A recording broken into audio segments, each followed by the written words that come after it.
अस्सलामुअलैकुम दोस्तों, आज मैं आपके साथ शेयर कर रही हूँ ईद स्पेशल रेसिपी शीरखुरमा की। बहुत ही मज़ेदार शीरखुरमा बनता है, बहुत ही क्रीमी टच का बनता है। यकीनन आप इसको एंजॉय करेंगे।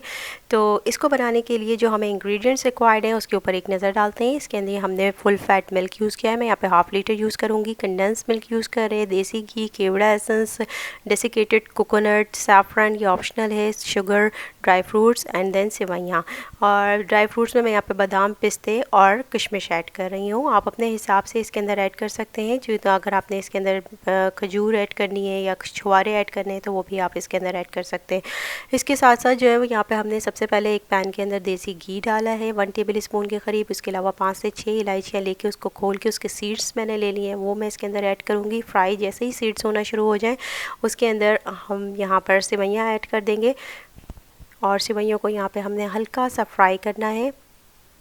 मेक श्योर कि यहाँ पर आपका जो टेम्परेचर है वो बहुत ही लो हो, अदरवाइज़ जो सेवइयाँ होंगी वो इंस्टेंटली को जो है वो फ्राई हो जाएंगी और उनका कलर जो है वो चेंज हो जाएगा और वो बहुत अच्छा फ्लेवर ऐड नहीं करेंगी शीरखुरमे में।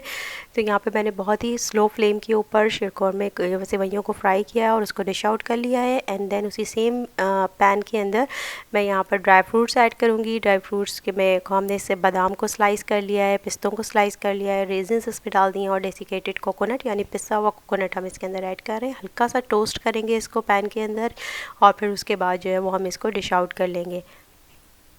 सेम पैन के अंदर अब मैंने यहाँ पर तकरीबन हाफ़ लीटर के करीब मिल्क लिया है। आप मिल्क की क्वांटिटी अपने सेवइयों के हिसाब से एडजस्ट कर सकते हैं और उसके अंदर मैं तकरीबन हाफ़ कप के करीब जो है वो शुगर ऐड कर रही हूँ।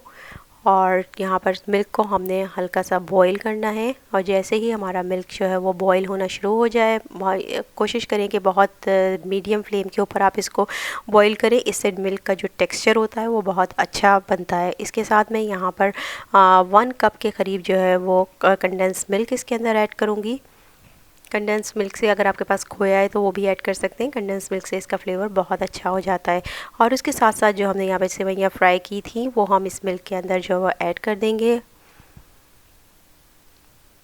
और उसके बाद हमने इसको 2 to 3 मिनट्स जो है वो सिंपल कुक बॉईल करना है। एंड देन हम इसके अंदर जितने भी ड्राई फ्रूट्स होंगे वो भी ऐड कर देंगे।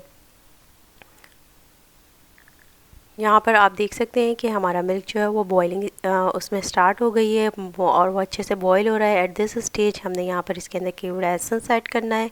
केवड़ा एसेंस से आपकी शीरखुरमे की खुशबू जो है वो अरोमा जो है वो बेसिकली डेवलप होना शुरू हो जाएगा। और यहाँ पर आप देख सकते हैं कि हमारा शीरखुरमा अच्छे से पक रहा है। और इस स्टेज पे मैंने यहाँ पर इसके अंदर सैफरन ऐड करी है। ये ऑप्शनल है, अगर आप चाहें तो डालें, चाहें तो इसको स्किप कर सकते हैं। इसको हम मिक्स करेंगे प्रॉपरली, इसको हम चलाएंगे। स्टरिंग से इसका फ्लेवर बहुत अच्छा होता है। और इसके साथ साथ जो है वो हम इसको तकरीबन 5 मिनट्स के लिए ढक कर पकाएंगे। उससे जो है वो उसके बाद हमारी सेवइयाँ आप देख सकते हैं कम्प्लीटली कुकड हो गई हैं और बहुत अच्छा सा शीरखुरमा जो है वो रेडी हो गया है। मैंने इसको डिश आउट कर लिया है। Now it's ready to serve. इसके ऊपर आप बचा हुआ जो ड्राई फ्रूट है उसको गार्निश कर सकते हैं, सैफरन गार्निश कर सकते हैं और it's ready to serve. Thank you so much for watching. If you like my recipe then please hit the like button and subscribe to my channel. Have a very good day. Allah Hafiz.